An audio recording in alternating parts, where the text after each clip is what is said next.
Hi everyone and welcome to For the Love of Dogs. I'm Arthur E. Benjamin and Farrah White, my co-host, is off today, but Bandit's here with us again co-hosting, and we know great things about the Boy Scouts and the Girl Scouts. We know what they do for our youth, but did you know that there's a Dog Scouts of America?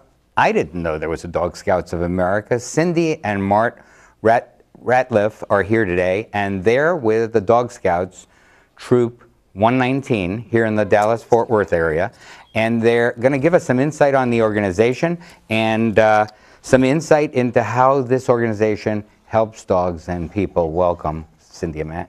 Thank you. Thank you. Can you give us a little history on the Dog Scouts of America?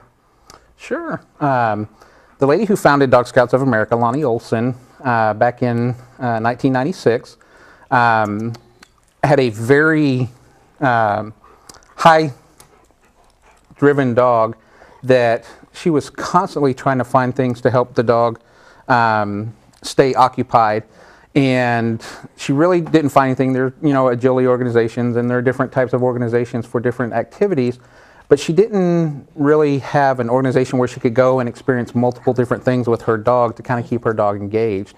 And so she was a Girl Scout as a young lady, and she thought, hey, that organization was great. Why can't we have an organization similar to that for our dogs?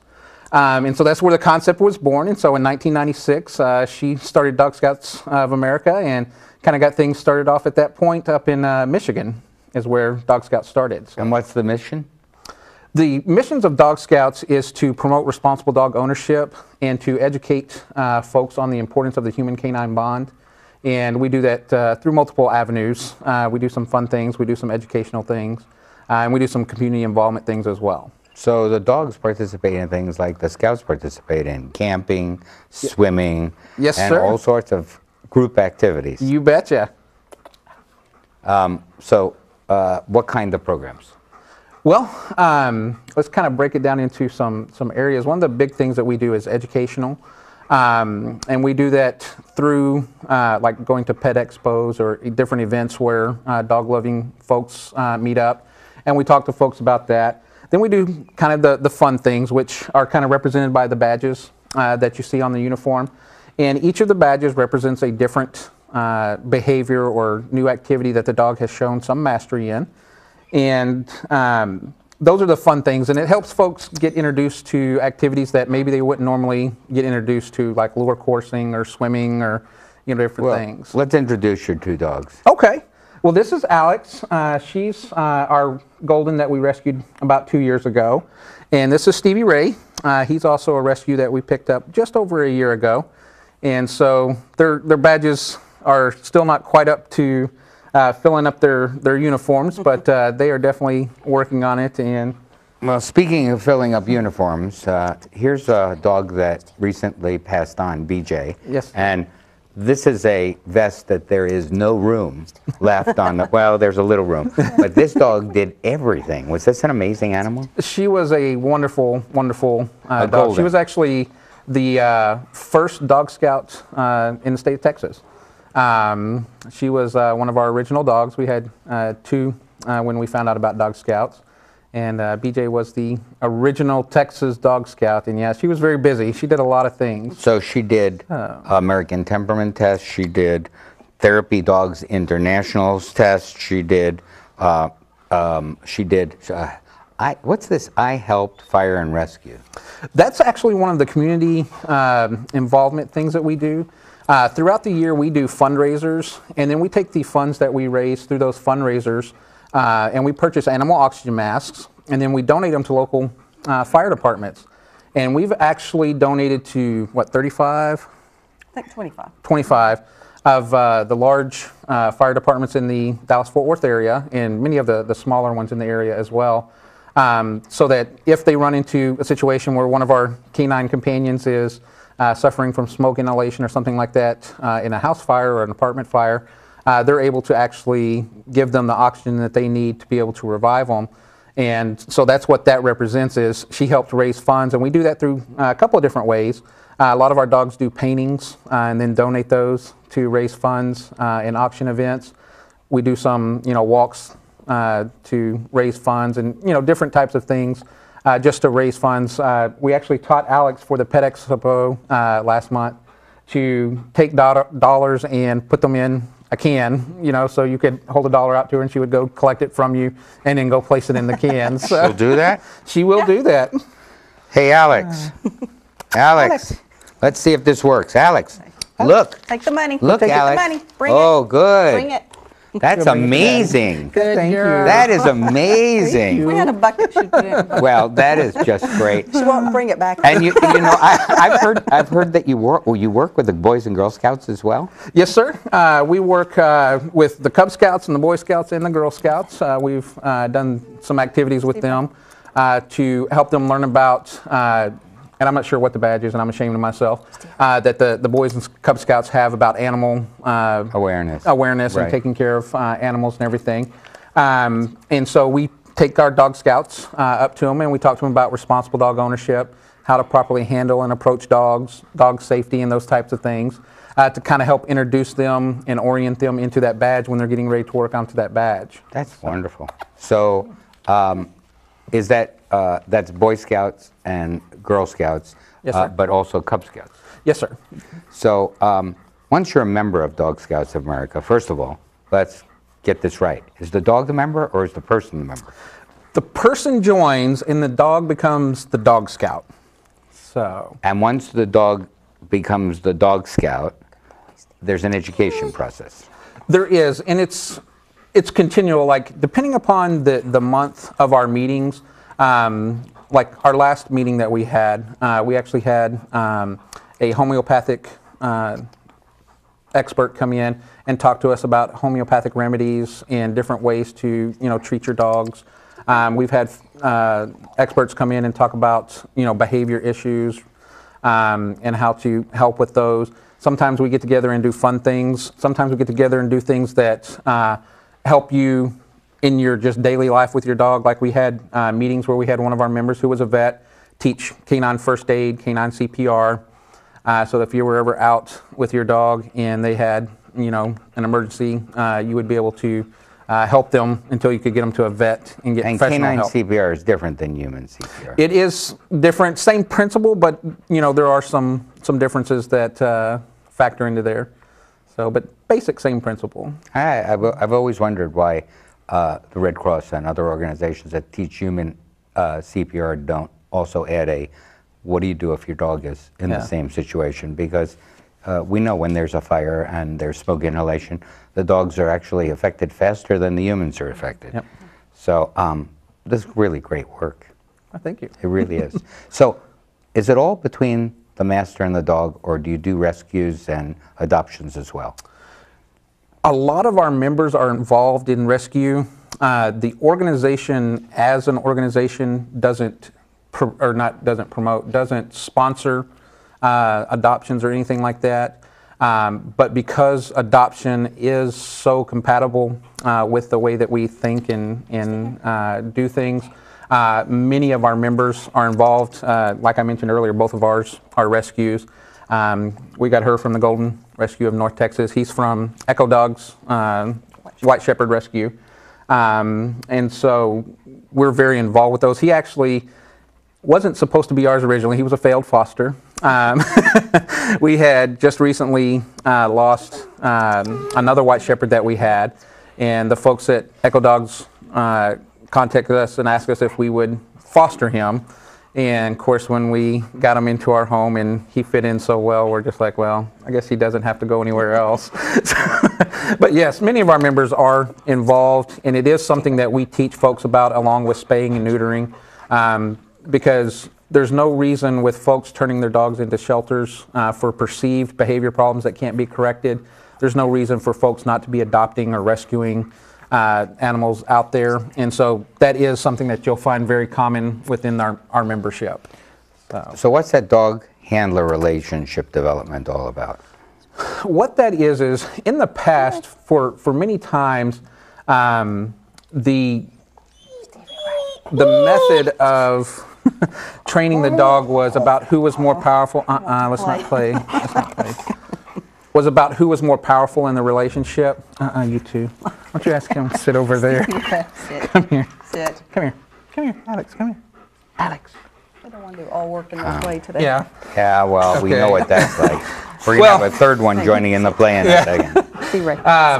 In the past, the predominant thought process in training was who was more powerful or who had more power in the relationship, which is not really the best way to develop a relationship. Because let's use for an example, let's say that I'm stronger than you. You know, I'm a big Arnold Schwarzenegger kind of guy, big bodybuilder kind of guy, and I can physically force you to do something. Now, if I force you to do something, right, and then you do it, yes, I've got the behavior that I wanted, right? But now, let's say that I enticed you to do it, okay, kids, and you did it. The way that you think about me and when you see me coming is going to be different, right? If you know that there's a potential that I'm going to force you through physical strength to do something that you may or may not want to do, you're going to look at me differently than if you know there's an opportunity to be enticed. And the example I always like to use with folks is, you know, why do you drive the speed limit? Why do you drive the speed limit? Why do you drive the speed limit? Well, I could say to save lives, but the truth is, I don't want a ticket. You don't want a ticket, right? And that's the way that training in the past has been, right? So in the absence of the police officer, if you're speeding, do you really care? Not really, right? Because you're like, there's not a police officer around, so I'm not going to get the ticket. Now, if you knew there was a potential that the police officer sees you going the speed limit and then stops you and gives you a $100 bill, now what's your reaction to seeing a police officer? Oh, he's a great guy. I'm I gonna hope make that some guy money. sees me, I hope right? I hope he pulls me over twice on this trip. Exactly. And so that's the difference in the training technique, and that's what we help folks understand is we use the dog's natural tendencies and their natural desires to get the behavior from them that we'd like to see. So, and most of the time these two And most of the act time, like they behave. actually they've been pretty good up until they were on camera. I think they're showing off who's stronger. Yeah. Yeah. Well, you know, we know about failed foster as well, and we know about correcting bad behaviors. But why don't you talk about how you correct a bad behavior? Well, basically what we do is this is probably more Cindy's area. She's the trainer. But there's several different techniques that we use, and I'll let Cindy kind of expound on that. She's the professional between the two of us. We do all positive reinforcement training, which means we reward good behavior rather than punishing bad behavior. The more that we reward the behaviors we like, the more they tend to repeat those behaviors rather than punishing. So that's what we do with earning their badges, and any of the behaviors we teach them is we teach them a way to get to the behavior we want, and then we either lure it a little bit with something they enjoy, some kind of reward, or we shape it, which means they basically offer the behavior, and then we let them know that's the behavior we're looking for, and then we reward that. Usually with treats a lot, sometimes with other things. You can reward Alex with a play in the water, or things like that. How about leash chewing?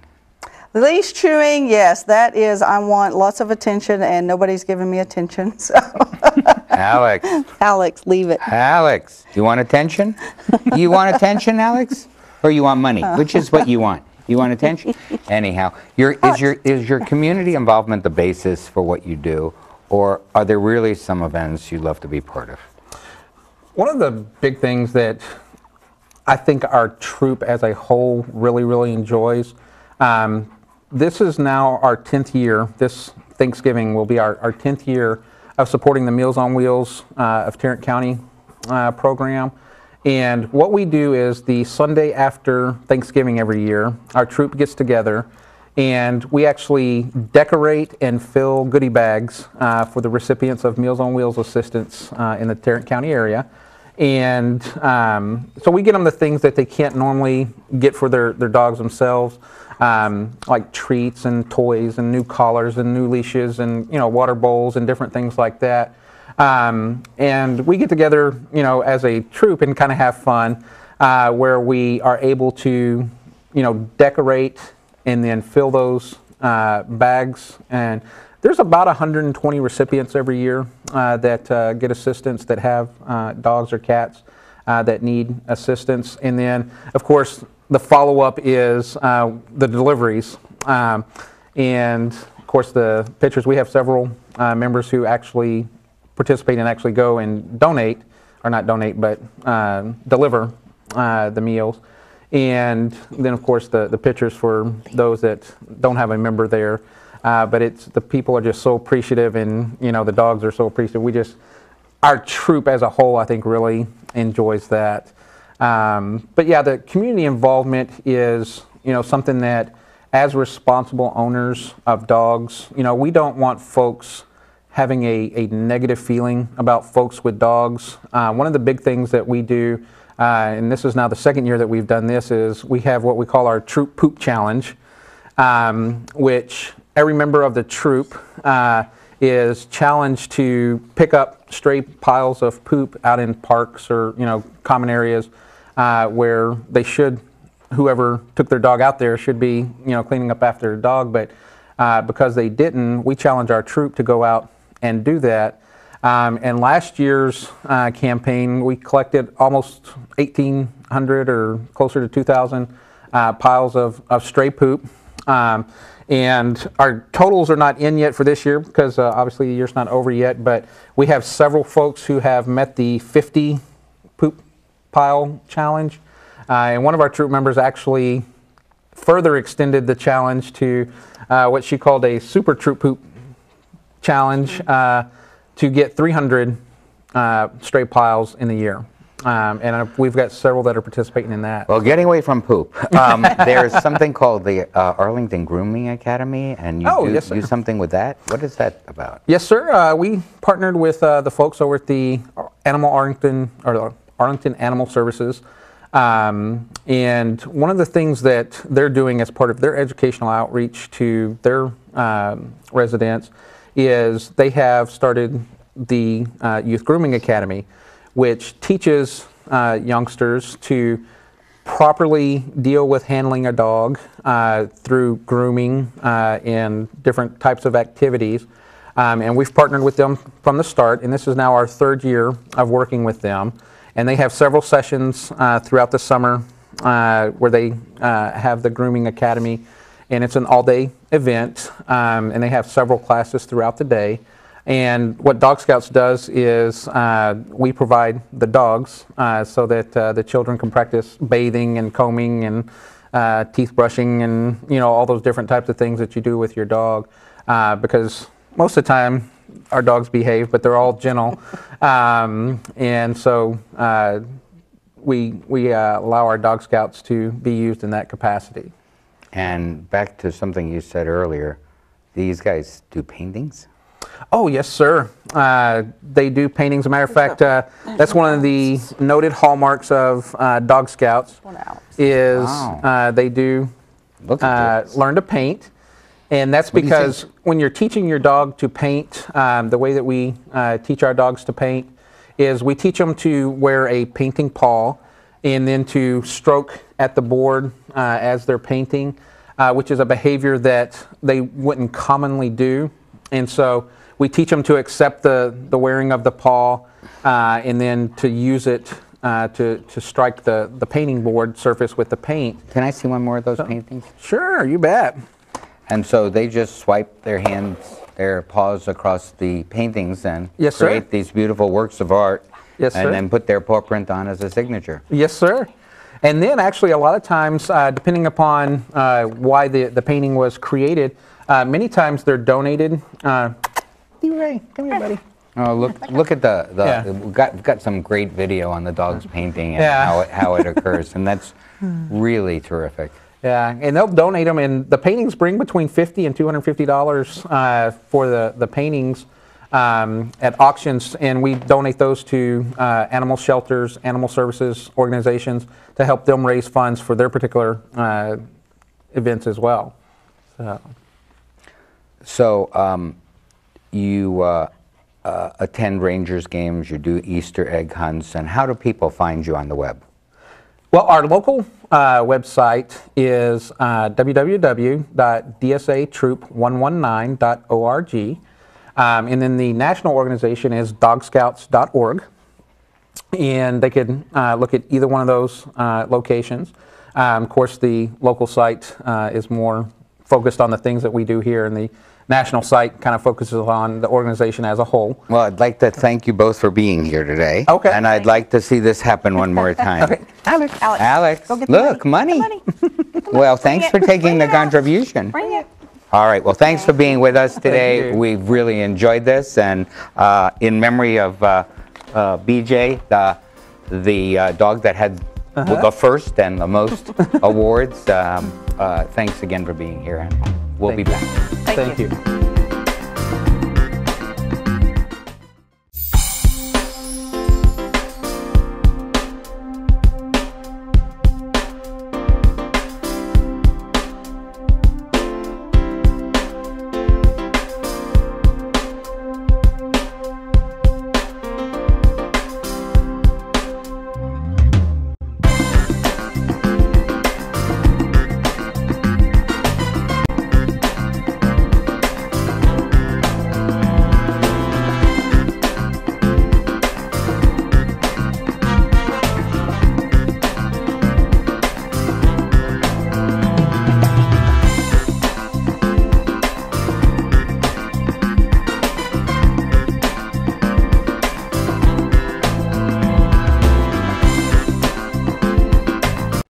Welcome back to For the Love of Dogs.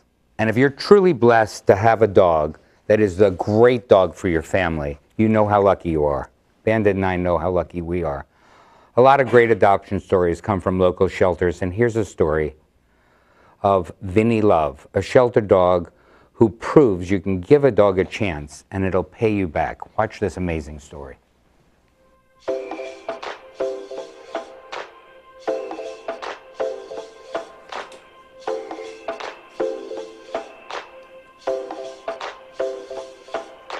Carry the horizon to me. Follow Apollo steed right into the sea. And we'll watch his feet first dig and listen to the sound of a boiling ocean. Can you see what tomorrow will bring? Tomorrow's nearer the end. We'll live today and take the Caspian way. Not even spring can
the trusted winds that slam,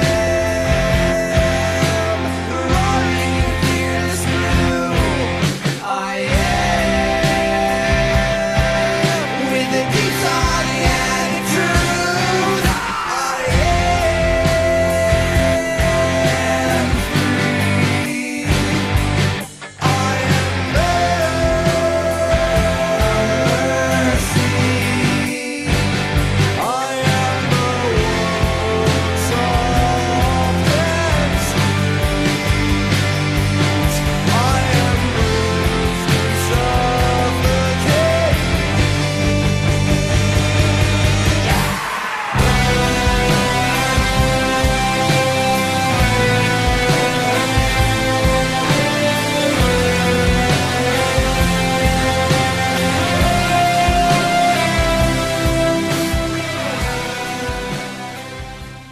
What a story. What an amazing story of Vinnie Love. You know, Bandit's his own amazing story. Bandit is just coming up on 11 months.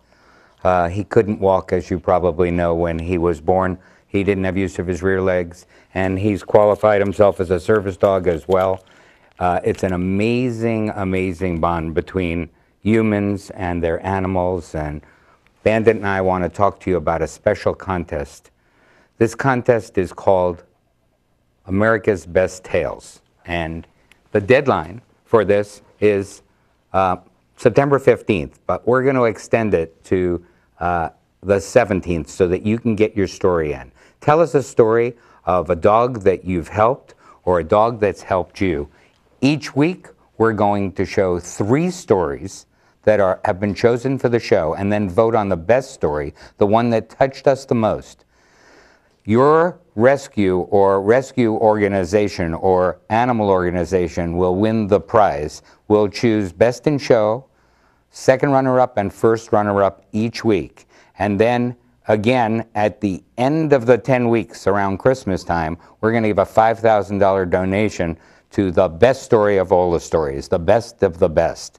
So if you want to learn more on how to submit your story, go to submissions@fortheloveofdogstv.com, and you could earn money for your favorite organization. It's worth a try, and you've got to do it now, today, tomorrow, or Monday at the latest, because that is the cutoff. I've just extended it beyond September 15th to September 17th, but you've got to get your story in. Thanks to Cindy and Mart Radcliffe for the Dog Scouts Troop 119 as being here for being our special guests on the show. And if you want to find out more about For the Love of Dogs TV, visit us at AmericanDogRescue.org. Follow us on Twitter and Facebook, and have a great week.